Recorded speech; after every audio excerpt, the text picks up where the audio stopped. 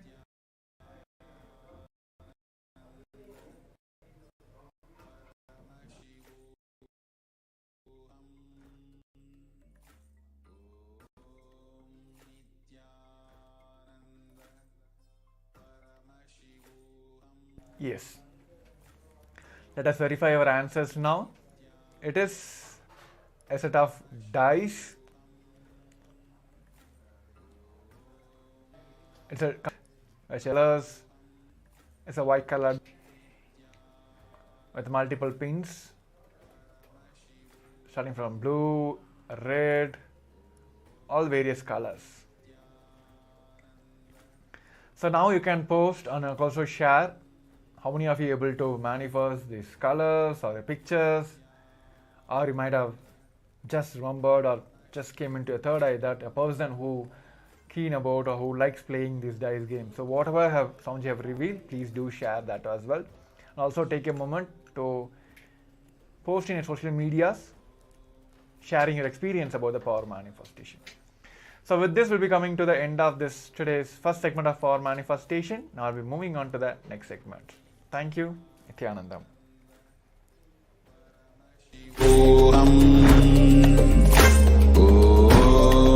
Nithyananda Paramashivoham.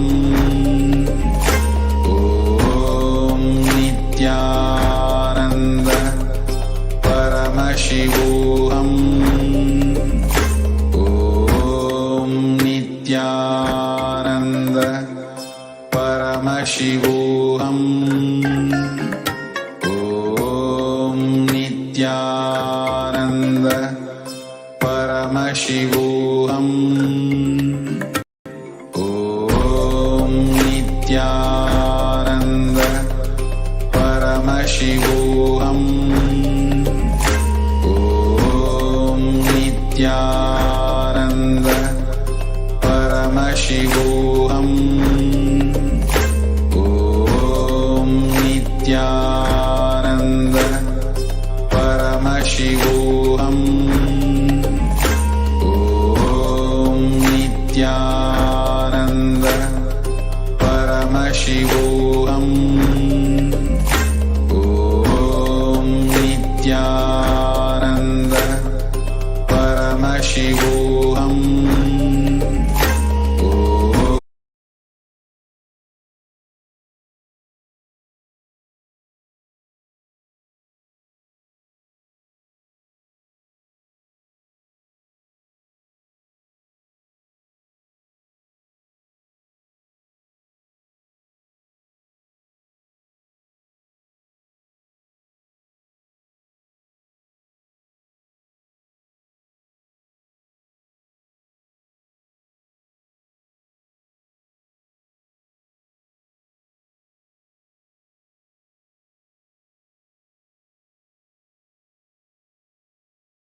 Nithyanandam Paramashivoham.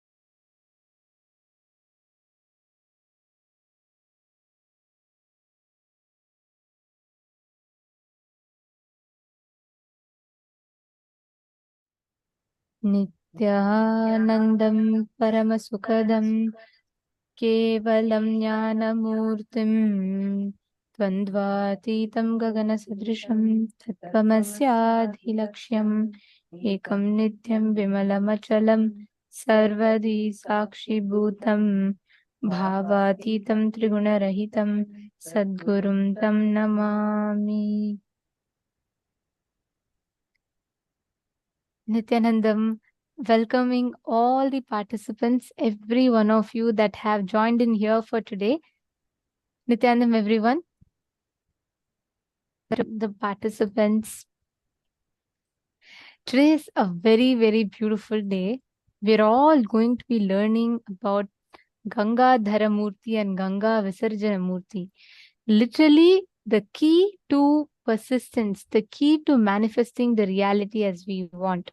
We are going to be learning one of the most profound and important sciences of today. So all the participants that have joined with us today, Nithyanandam, welcome. Thank you so much for being here. Ma Diana Spillav, Ma Jnana Pradayini, Nithyanandam, Ma Cindy Chang, Ma Sumati. Very nice and wonderful to see all of you joining here with us. Ma Yujin Kin.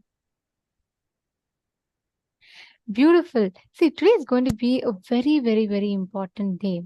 And for the initiation today, we're going to be having the super-determinism initiation, and we're going to be manifesting the power of ruling dice and consciously printing the reality as we want. It's going to be a very beautiful day ahead. So we wish every one of you all the best for your journey today, and get ready to break all the doubts that you are stuck in and to have a transformation, complete change in the way you perceive life, in the way you make your decisions, in the way you try and change the reality that life presents in front of you. See, please understand, today Ganga Dharamurti, Ganga Visarjanamurti are the forms of Paramashiva, where he receives Ganga and he releases Ganga from his jatas. And this is a very, very powerful experience, powerful cognition. Very important that we understand and cognize this. Getting it? Yes, and also I just wanted to add to this. All the participants today, see, today is the day where all of us are going to be working on our will persistence. The secret key to even power manifestation or any success in your life is will persistence.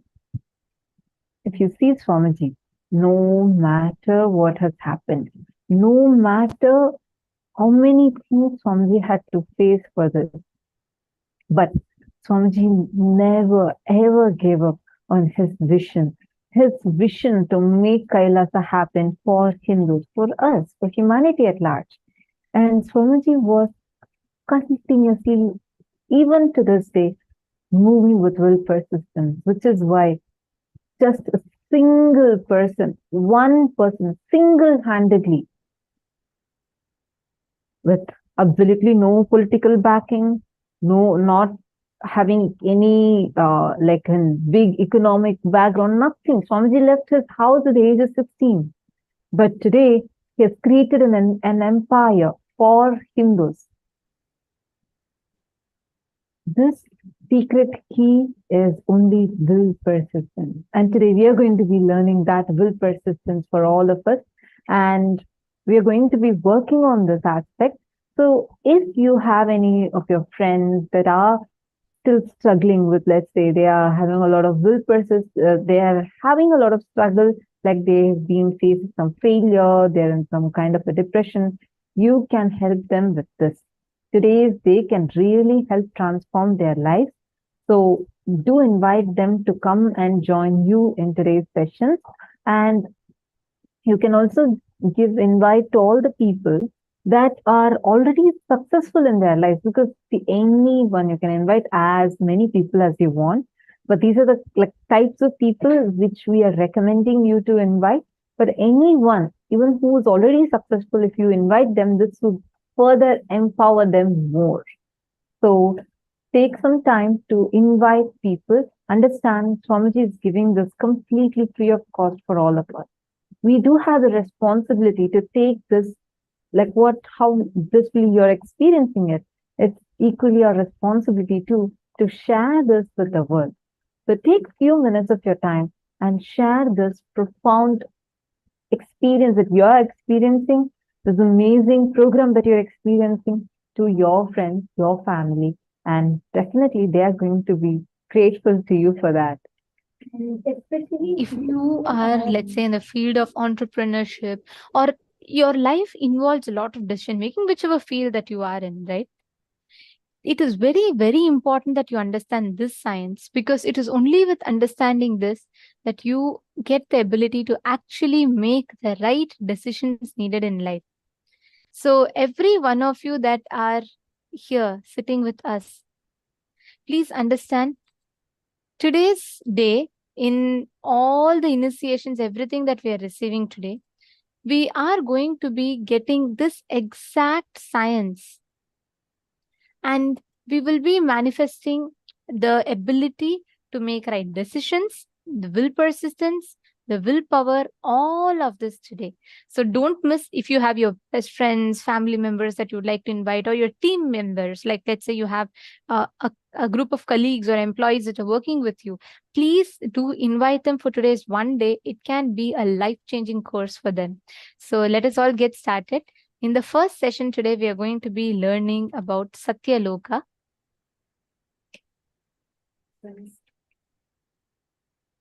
Since today is the darshan of Bhagavan Gangadhara Murti and Ganga Visarjana Murti, Ganga resides in Satya Loka.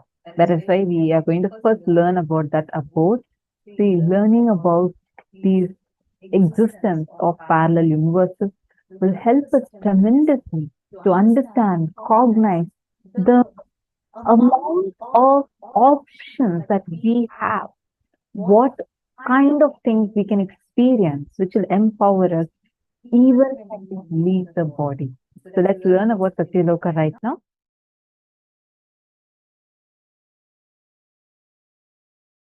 There are vertical time zones, Bhur, Bhuva, Suva, Tapa, Satya. The Satya Loka, where Brahma resides, there, one day of Brahmaloka is 4.32 billion human years. Understand?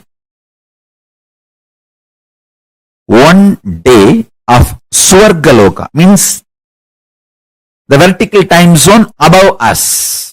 Bhur, Bhuva, Suva, Tapa. It goes and Satya, then beyond Satya is Vaikunta, beyond Vaikunta is KAILASA.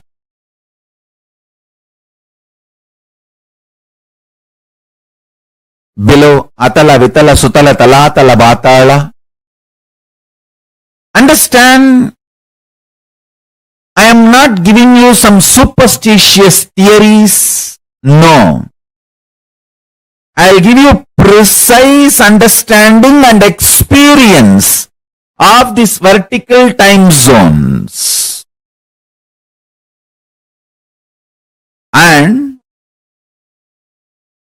understanding about these vertical time zones as a direct utility for your day-to-day life. It can bring tremendous physical health, mental health, psychological wellness, a very powerful way of existing, and above all, life of Paramashivoham. You can exist embodying the space of Paramashiva, state space of Paramashiva, and manifest powers of Paramashiva.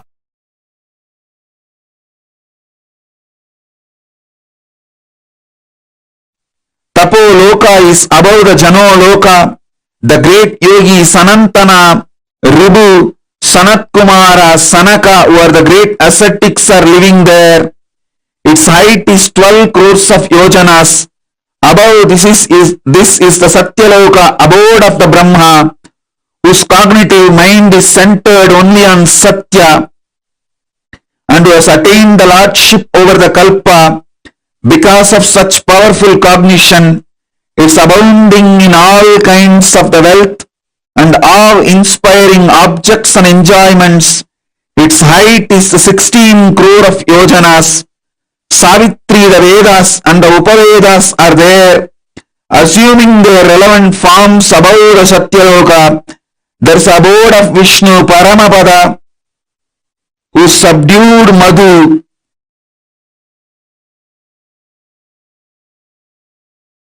Discovering the principle on which all the universes function, all the dimensions and planes, 11 dimension, 14 plane, actually 3 planes fall in one dimension itself. One plane does not fall into any of the dimensions. 14 planes, 11 dimensions. All of them function on one principle. For example, if you are habituated for New York lifestyle and enter into old Varanasi, you will have a big cultural shock. If you are habituated to old Varanasi and enter into London, you will have a big cultural shock. Listen carefully. The American dollar may be useful in America. Indian dollar may be, Indian currency, rupees may be useful in India. Malaysian ringgits may be useful in Malaysia. But gold is a universal currency. The whole planet Earth, anywhere, the gold can be used as a currency. Same way, there is certain culture, mental setup, software useful in New York. There is certain mental setup, culture, lifestyle useful in Bangalore. There is certain culture, mental setup useful in Varanasi.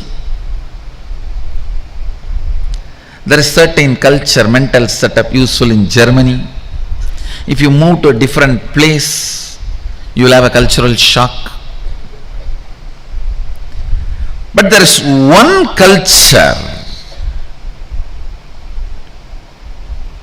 one principle common to the whole 14 planes and 11 dimensions, the whole Brahmanda. If you develop this one principle in you, you have a cosmic currency, you will not have shock in any of these planes. Any transition into any plane, whether you go to Pitruloka, Bhuloka, Bhuvaloka, Tapaloka, Tapuloka it's called, Satya Loka, Brahmaloka, Vaikunta, KAILASA, Goloka, Patala. It is like you have cosmic currency. That principle is oneness.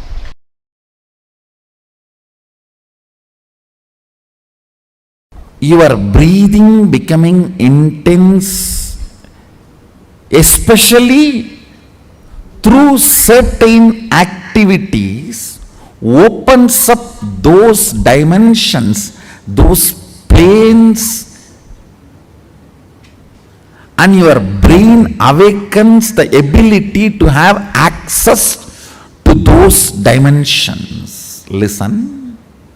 Now, you are intensely listening to this truth, and even if it is going above your head, you are trying to let me.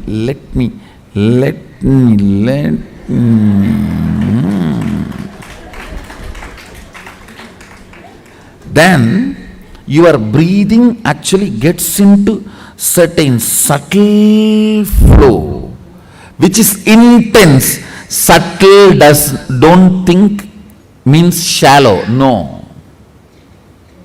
In subtle breathing also it gets intense. During the puja, that subtle intensity happens. During the kirtan, raw intensity. During the yoga, a programmed intensity. Understand? Regulated intensity is yoga. Raw intensity is karana, kirtan. A subtle intensity is while during puja or during the satsang. Now, your breathing is getting subtle. It will go and hit a component in your brain which will open your ability to access Satya Loka. Listen. Each of the activity and the prana intensified through that activity opens up a component or a part of your brain construct which gives you access to the different dimensions of life. Your brain is constructed for this multi-dimensional access. Understand? Ability to access multi-dimensions of the universe is your nature. It is there with you.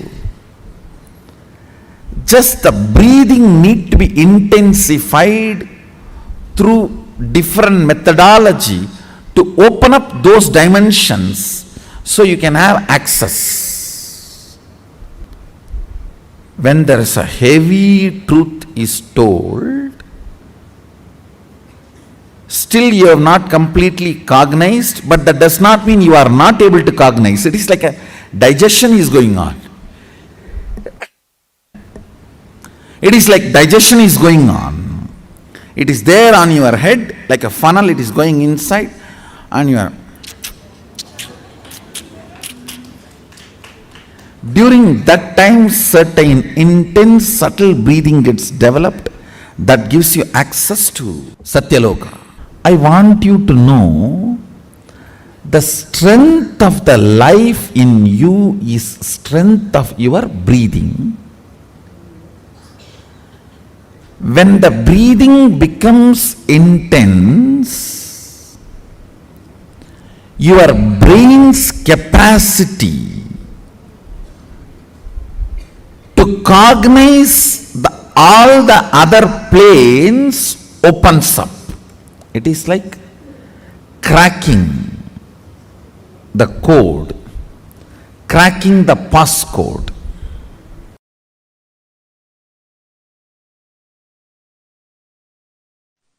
Listen, if you are experiencing oneness, it is Maharloka. If you are experiencing oneness during the multiple expression, even though there are many people, but you know you are in all of them, that is Jana Loka. Even if you listen to these powerful cognitions, you will be irreversibly empowered.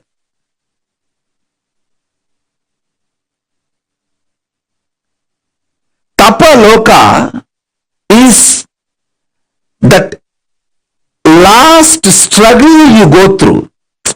Sometimes you know you are Paramashiva, sometimes you just slip off, but again you say, I am Paramashiva. That space is the Tapoloka. An absolute surrender. Whether I am remembering, I am manifesting Paramashivatva, or I am deluded, I surrender both to Paramashiva. When you take that decision, you are lifted to Brahma Loka. You move to the Brahma Loka. The deep surrender lifts you to Brahma Loka. So understand? Then from there you move to Parandama, Vaikunta, and Kailasa, then Mahakailasa itself.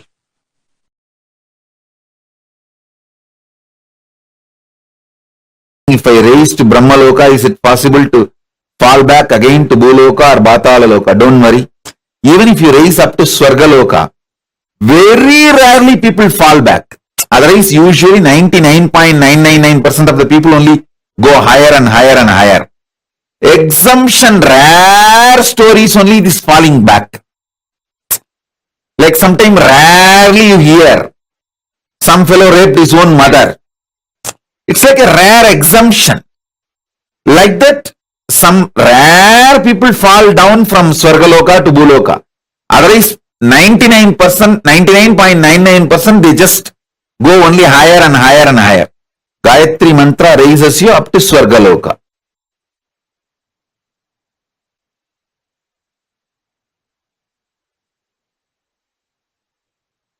All Purusha, Prakriti, everything you know ends in Brahmaloka. Above Brahmaloka, nothing you even imagine about it. Nothing you can even imagine. You can only experience. Till Brahmaloka only are your imagination projections can even measure.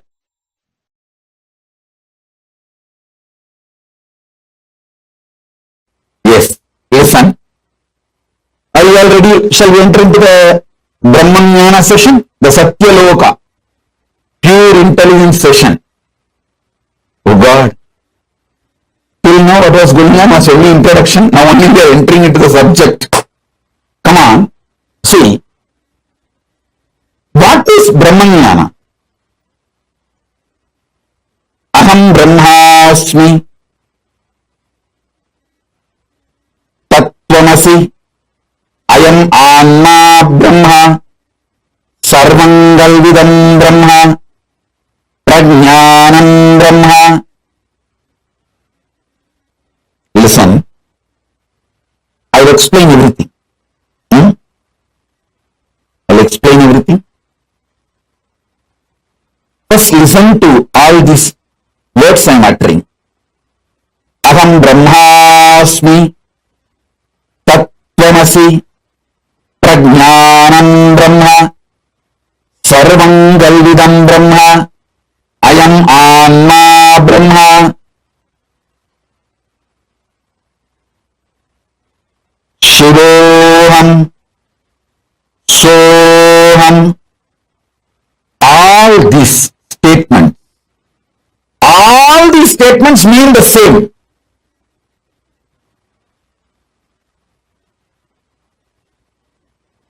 These words are all called Mahavakya.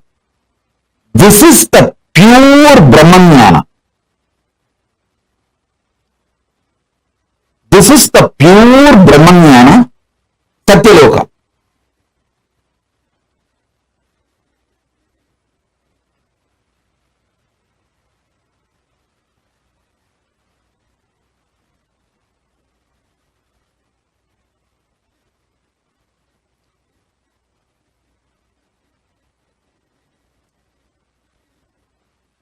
Tattvamasi means you are that.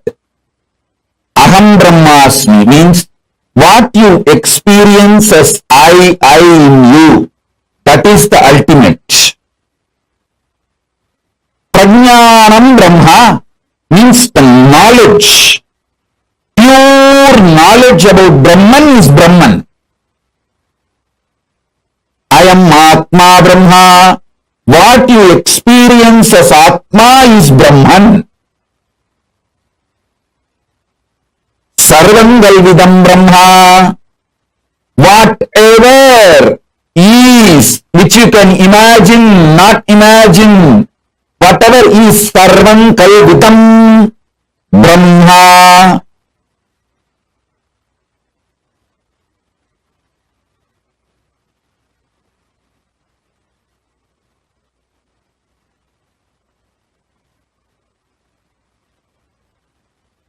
All of you please listen. Complete attention please. Prajnanam Brahma means complete knowledge about Brahman is Brahman. Sarvam Kalvitam Brahma, everything exists. You know, you don't know, everything is Brahman. I am Anma Brahma. Your very soul, core is Brahman. This knowledge leads you to Brahmaloka, space of Parabrahma. Listen. Satya Loka and Brahmaloka is one and the same. Even if you reach Satya Loka, that's enough. From there, automatically you will merge into Parabrahman. Making this truth not as first priority, but only priority, takes you to Brahmaloka. Now, whatever I said, these few words, whatever you can capture, whatever you understood, type it. Then I will take you to the next step. Listen.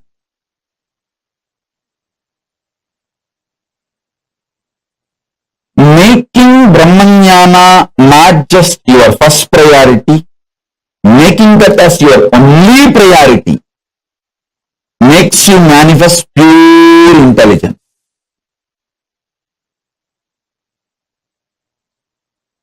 Come on. Sit with this one truth. I'll infuse the Brahmanyana in you. Sit with this one truth now. You can keep your eyes closed or open. Come on.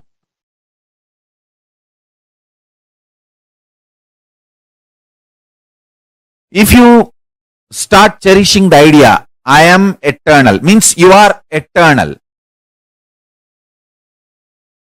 Aham Brahmasmi. Start cherishing the truth.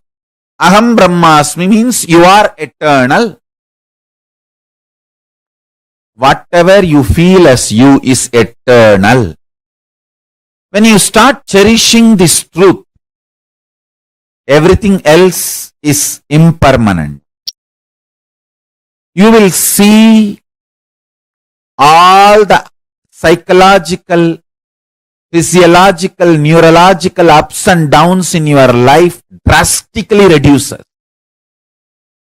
More and more you get centered on the truth, powerful cognition, you are eternal. Aham Brahmasmi. Other than you being eternal, everything else is not you. When you cherish this one powerful cognition, internalize it, so much of powerfulness will manifest in your life. It raises your physical health, mental health. Nobody can put a value for you. You decide the number. Your utility for yourself and others increases. Wealth is nothing but your utility for yourself and others. If you are able to increase that, your wealth increases. It has nothing to do with education. Understand? Qualification is different, competence is different. Life is all about competence, not about qualification. Qualification may be an initial visiting card, good visiting card, but that doesn't make you successful. Competence makes you successful. Powerful cognitions makes you competent.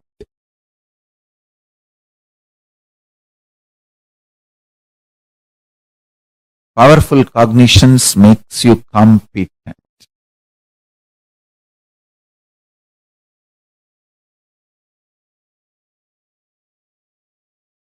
The most sweetest word Parabrahman wants to hear is Aham Brahmasmi. You declaring I am Brahman, oh God, I am Parabrahma.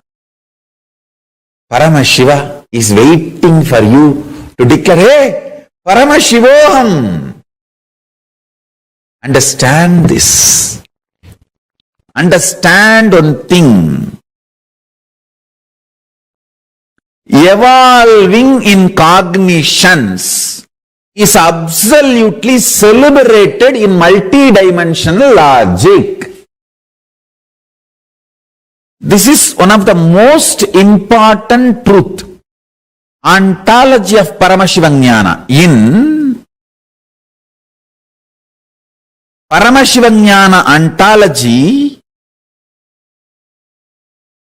there is no space for jealousy, there is no anxiety, there is only one thing.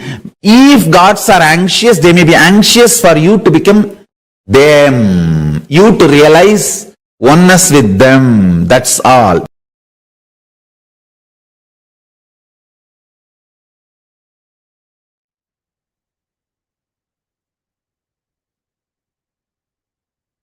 Such a beautiful session all of us just had now.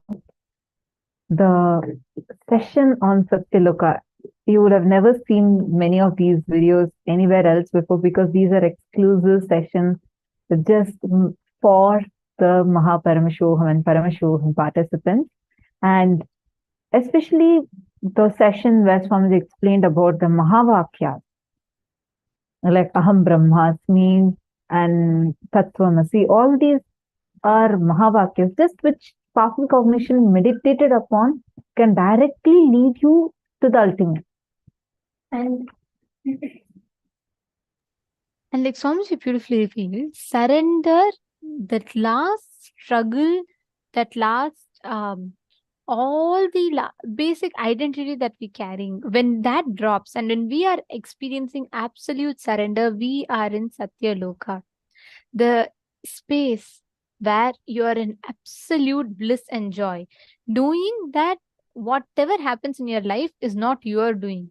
It is Paramashiva's doing for you. And when you leave everything to Paramashiva, that surrender is what opens up Satya Loka to all of us. This is such a beautiful and a very powerful session. Swamiji has revealed about how each of us experience that space of absolute surrender. That space of absolute surrender is Satya Loka.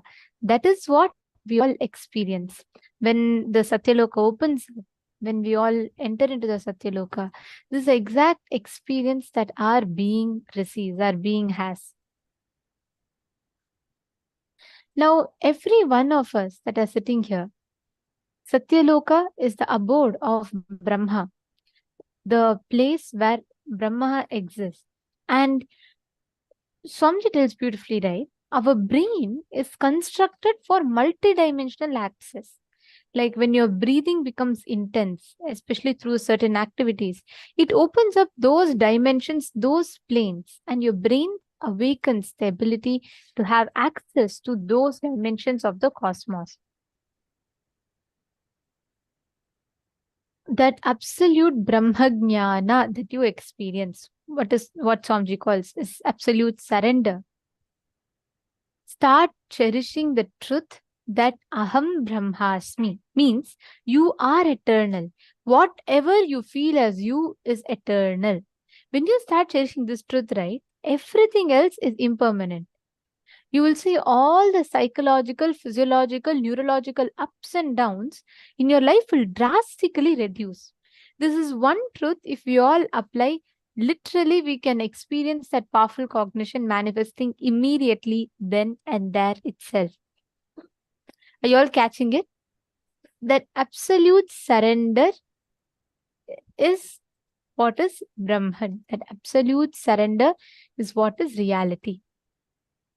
Catching it? Are all of you getting it? Now, can I request every one of you to type out, what do you understand exactly as surrender? What is surrender according to you?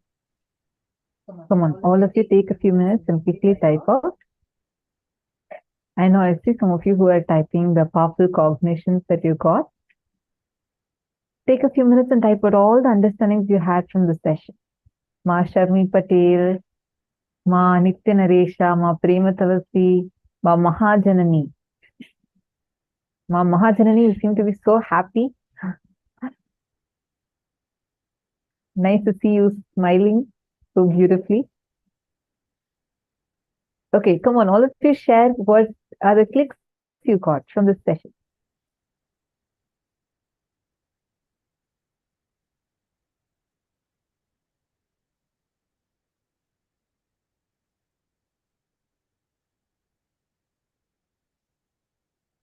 Ma Priyesha, I just read your message.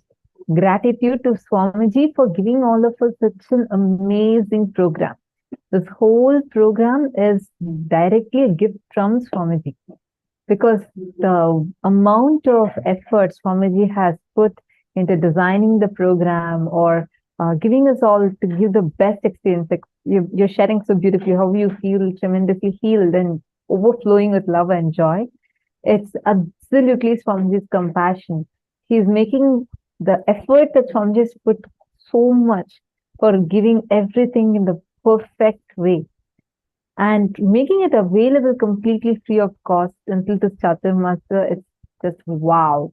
Swamiji is just so amazing.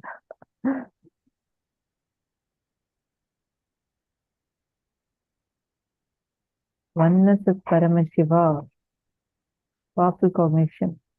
Surrender, not knowing what will be the outcome of the world situation, and completely be in open space and accept whatever Paramashiva wants to give to us is surrender.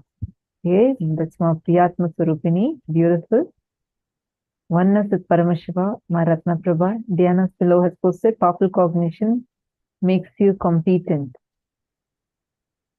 See, the last struggle, like what Swami is mentioning, in our lives, so many times, now we're learning this powerful cognition, but the situation when it happens, see, Paramashiva will test your will persistence, right? If you see any of the Nayanmar stories, he'll be, actually there's a very beautiful Leela that Paramashiva does. This is this devotee of Paramashiva, very ardent devotee of Paramashiva. And his wife and his young child, all three of them were extremely devoted to Paramashiva. And this devotee had taken one commitment to himself that every day he will feed at least one devotee of Paramashiva, and only then he'll eat. So every day he'll find 1, 2, or any devotees of Paramashiva, feed them, and after feeding them, then he will eat. This is how he was. So Paramashiva decides to play a Leela with him. Understand, if Paramashiva is playing a Leela with you, be very clear. He has chosen to play that Leela with you because he knows you have that will persistence, that capacity to stay resilient. That is why he even plays the Leela with you. So Paramashiva decides to play a Leela, and he decides to not send any of his devotees towards that that person's house at all.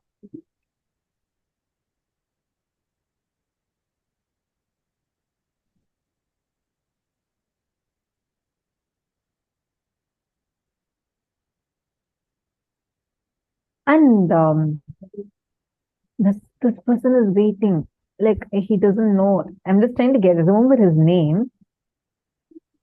So this Nayanmar, he becomes a Nayanmar. This person is waiting. He's looking here, there. He goes everywhere, tries searching. He is not able to find a single devotee of Paramashiva.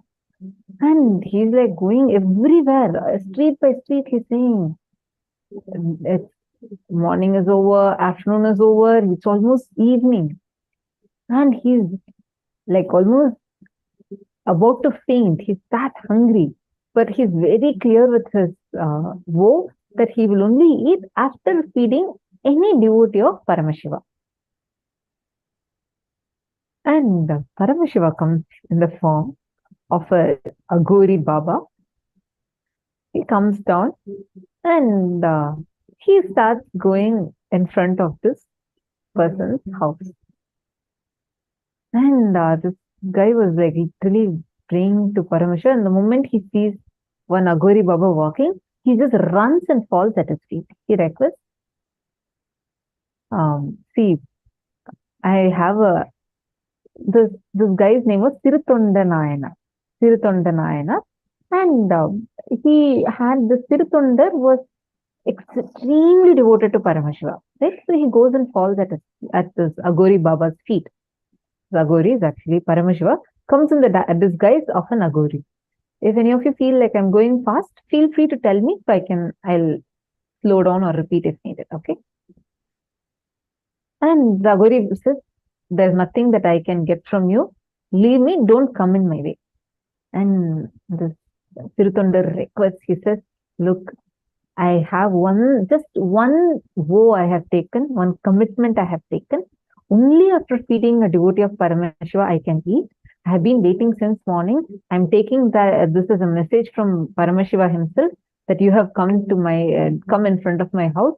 I have not been able to feed anyone since morning. So I request you to come and accept one meal. Whatever food you want, I'll make it and give. Aghori asks, any food I want? He says, yes. Tirutondar says, yes.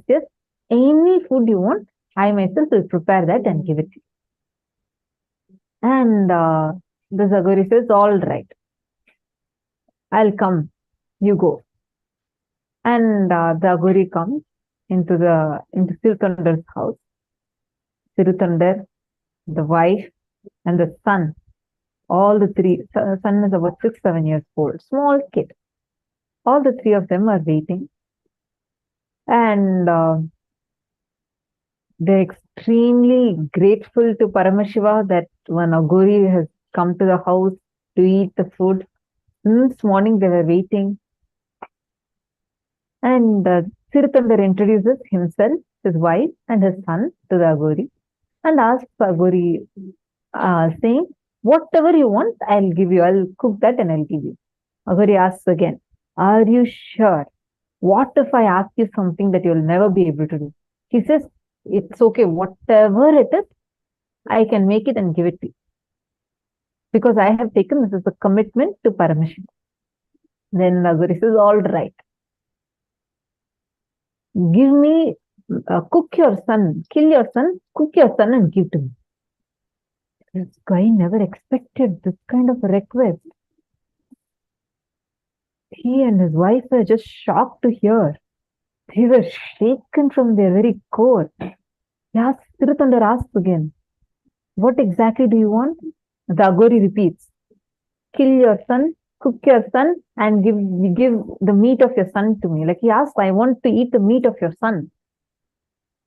He is terrorized. Tirutondar is shaken. But he says, he and his wife go aside. They both discuss. They come to the conclusion, no matter what, I have taken this commitment to Paramashiva that I will feed his devotees. And definitely it is Paramashiva's Leela only to even send this Aghori to our house. And this is what he is asking. Understand, this person, Tirutondar, does not even know that the Aghori who has come is actually Paramashiva in disguise. He does not know that. He only thinks it's like a message from Paramashiva. And he has only taken this as a commitment to Paramashiva's deity. He has only committed that he will feed. He has not even committed he'll obey whatever they say. He says, the Tirutondar decides, no matter what, let us just go. This is what he's asking. And we'll cook our son's meat, give it to him, and we will also end our life.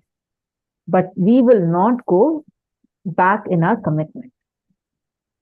They actually go. The son comes and tells. The son tells, why are you both worried? Take this as a message from Paramashiva. I am so more than happy that for this commitment, I am giving my life, and it is after all Paramashiva. Both of them are shocked seeing the son's powerfulness, and all three of them decide and they do that most painful tyaga, because for Sirutondar, nothing else was asked. He was showered with wealth, but he used all that wealth to do only seva to Paramashiva's devotees. He built temples, he built different charities, everything. Whatever he had, everything he had done tyaga. The last one was his son. He was deeply attached to his son. And they cooked the meat of their son, and with eyes are pouring, their hands are shivering, they just go and give it to the Aghori Sadhu, and they just go behind and stand. And the Aghori says, why are you guys not sitting and eating with me? And they request, please, I have given to you what you had asked for. I had kept up with my word. Please, I can't bear this further. Kindly excuse us. Don't try to make us to come and eat us. Then the Aghori says, all right, get your son to come and eat with me. They're like, you just asked us, we cut our son and we have cooked him, he's in your food. What do you mean by asking him to come and sit and eat with you? They request, saying that my commitment to Paramashiva is over and I have done whatever best I can do. Please don't force me further, like the Sirutanda request. Aghori says, no, you have committed that you will feed me, you will do whatever you have committed to me, that you will give me whatever I am asking for. I will not touch this food if your son is not coming and sitting with me. Call out your son's name.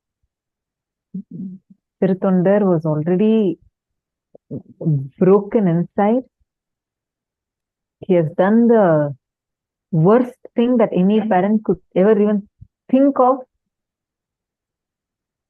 He is shivering, shaking, decided already to end his life. And this guy, this Aghori who's coming and sitting in front, is demanding, saying that, no, get your son back alive. From where will he go? He again prays to Paramashiva. He says, oh Prabhu, I don't know what this whole Leela is all about, but this Aghori is asking, I have given a word to him, so I am just surrendering to you. And then he says, he just calls out his son's name. Suddenly, his young kid comes running from outside, as if he was just playing outside. He runs and comes inside. Both the parents are shocked. They cannot believe their eyes. From where is his son running and coming? They had just cooked him a few minutes ago. Then the Aghori disappears and graces as Paramashiva and gives the boon to them that forever their devotion will be worshipped, their surrender will be worshipped. And even now, so many Shiva temples, Paramashiva's temples, we have the deity of Sirutanda Nayanar.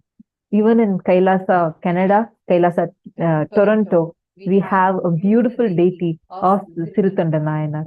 Understand that last struggle that he was facing, that last struggle to surrender, even that, Paramashiva, he created like as if everything is going to end. But then he showed, even what you think, as he was at that time also, it is only you are thinking like that, but Paramashiva's grace is continuing to be with you, and with his will, when you are intelligent enough to just hold on to Paramashiva, he will show you whatever you're afraid of is actually not true. It is only a delusion. Even without all of that, you continue to exist.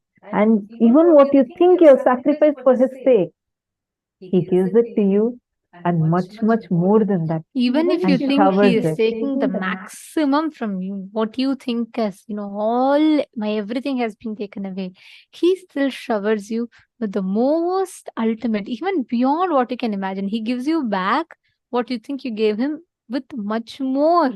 The sun which came back was not just normal. He was now literally Paramashiva's own extension. Paramashiva, living that enlightenment as Paramashiva. That space is what Paramashiva gifts us. Even beyond what you think, what you understand, what you can cognize, Paramashiva gifts this science to us. How many of you understood the story? Understand? This is Paramashiva's Leela in all our lives. Whenever you surrender, even when he tests, understand he is not testing you, he's testing your will persistence. Now see, after thousands of years, till now, Tirthanda Nayanar, greatness, his devotion, his surrender is celebrated in so many temples. Processions are held for him. Understand that when you are that last surrender that you are doing is the one that actually helps you. That is the only thing that you need to surrender. But when anything you give up for him, understand you will get him and what you had given up also. But anything for which you try to give up on him, you will neither get that nor you'll get him. Just remember this. This is the key. This is literally the key to experiencing, opening up the portal for you to enter that highest parallel universe, the Satya Loka, surrender. And this is surrender. Not our calculated saying, oh, okay, Paramashiva, I'm giving you this much. You have to give me this. Let me wait. If you don't, then I'll withdraw. That is not surrender. That is not at all surrender, what Paramashiva explains. Now, all of us from this exact same experience, let us all enter into the power manifestation session. Today, we are going to be manifesting a very, very beautiful power. We are going to be manifesting the power of communicating with nature and bringing rain. Actually, imagine, see, every one of us are like so much in, not in touch with the reality around us today, the nature. We are constantly creating this for ourselves. If we just understand, if we just analyze this, the way you experience that connection, the way that you are, the way you manifest the reality, everything will be very different.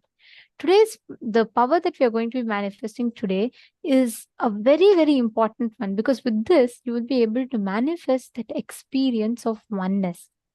You are going to be able to bring rain just by your will. Ready? Shall we all start? Okay. So now I'm going to be chanting the Shastra Pramana. This is from Vijnana Bhairava Tantra, 113th Sutra, 87th Dharana. Sampradayamimam devi shruno samyagvadamyaham kaivalyam jayate sadyo netrayo stabda matrayoho. Bhagavan Paramashiva says, O Devi, listen to this sacred tradition. I shall reveal it to you vividly, completely. Just keep your eyes completely wide open. Do not see or perceive anything. By simply keeping it fixed with a steady gaze on the reality within, by this, the state of aloneness, the kaivalya, the oneness that expresses as extraordinary powers, manifests immediately. Actually, our Puranas have so many references to how extraordinary way our ancestors have manifested this power. I'm just going to share one of the clipping from the life of Savitri and Satyavan to you all. You all can listen to this. It's a very, very beautiful clipping.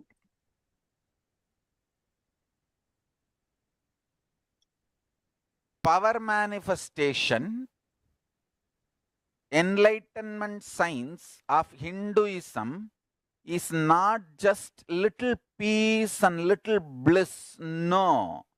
It gives you tremendous peace and tremendous bliss, no doubt. But the conscious science of Hinduism is playing with the reality. One chaste woman who does not want to lose the husband for some reason because she loved him so much, she just stopped the sunrise. And it is true. It is true. Just calculate the Satyavan Savitri's time period. Go and check astrological flow. Exactly those few days there was no sunrise. How? You do research. If you ask me the answer, I am a Hindu monk, I will say the power of Savitri.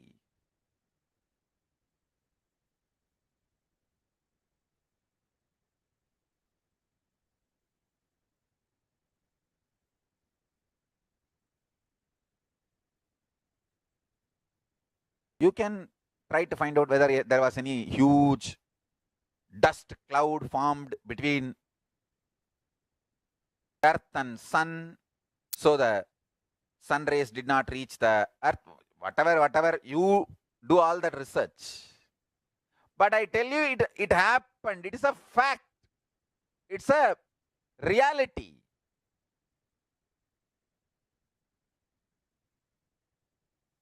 Savitri was able to stop the sun rays falling on the planet Earth for few days. Chastity.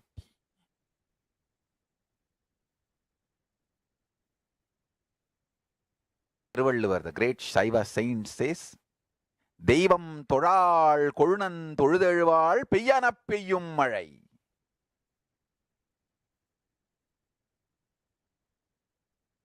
Toral means not worshipping, no need to be worshipping. It means she experiences husband as God so strongly, she is connected with the Paramashiva component of her husband, the conscious component of her husband. She does not feel the need to worship any other god separately. That kind of a strong, chaste woman, Peyyana Peyyum Mazhai. When she says shower, rain showers, nature listens.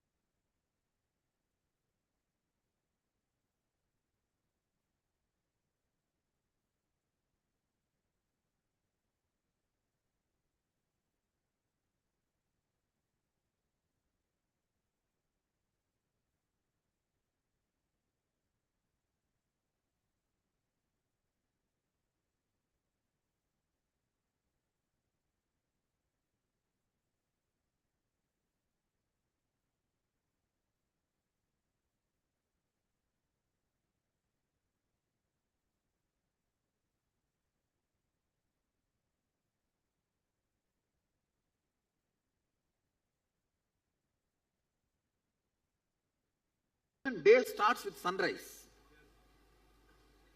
I don't know how many of you today observed. I got a little late for the Dvajarohanam. It is supposed to be 6:40 to 7. I told the son, don't come out till I finish the Dvajarohanam. And today, 40 minutes sunrise late.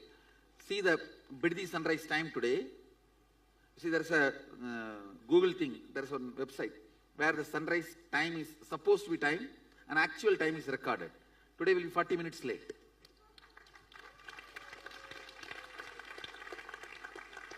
You want to see? It was actually only after I came out, finishing the Dvajarohanam, sun was even seen in the east. Not because of cloud.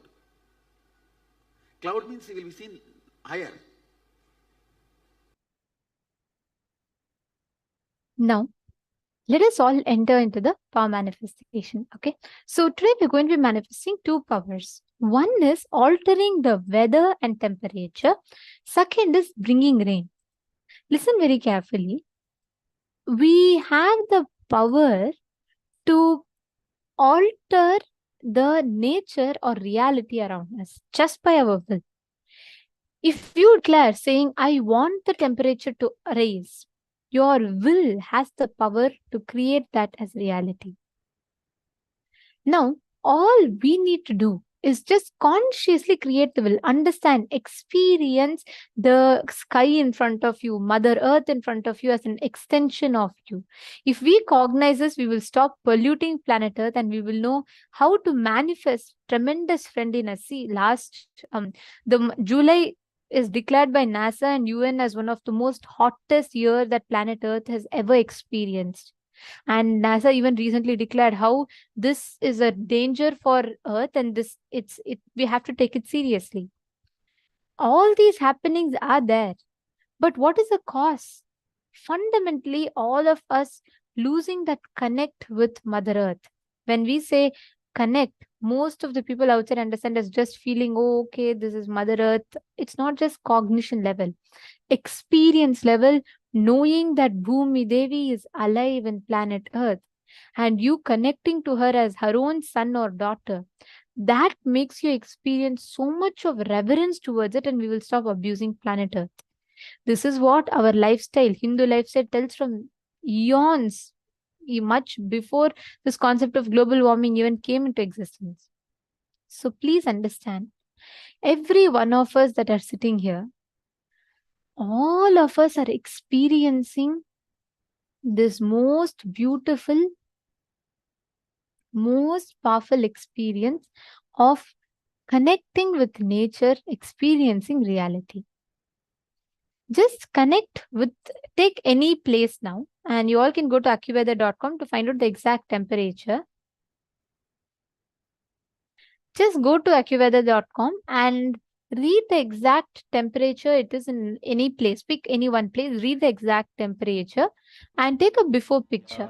And once you connect to Swamiji, manifest and take an after picture. Okay, shall we all start? Please chant the Mahavakya.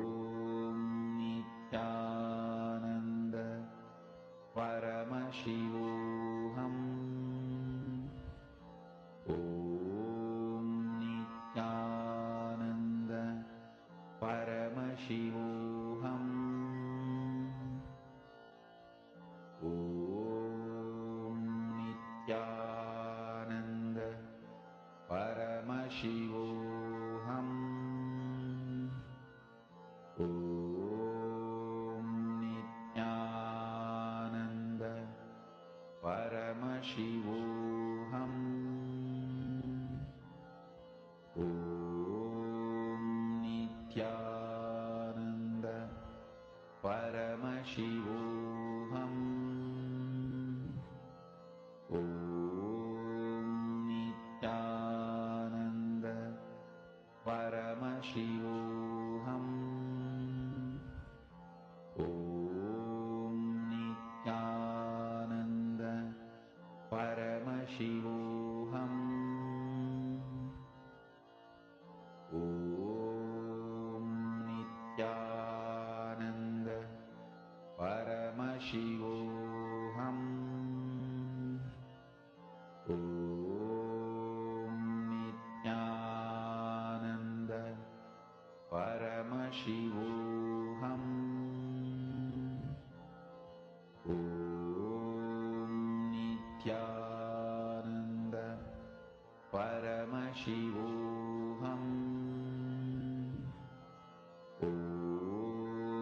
Nithyananda Paramashivoham.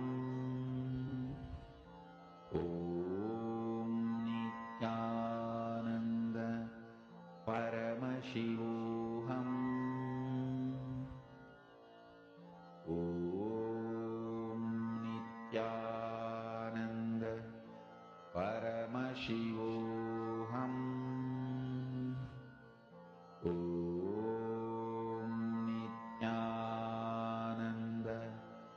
Om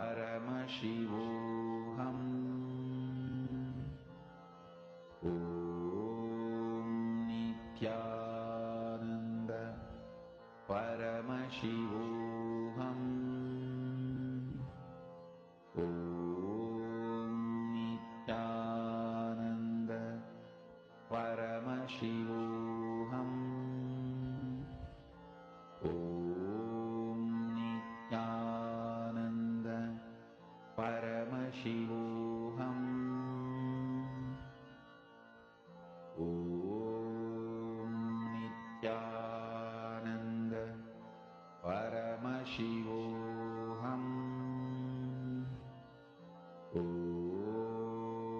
Nithyananda Paramashivoham.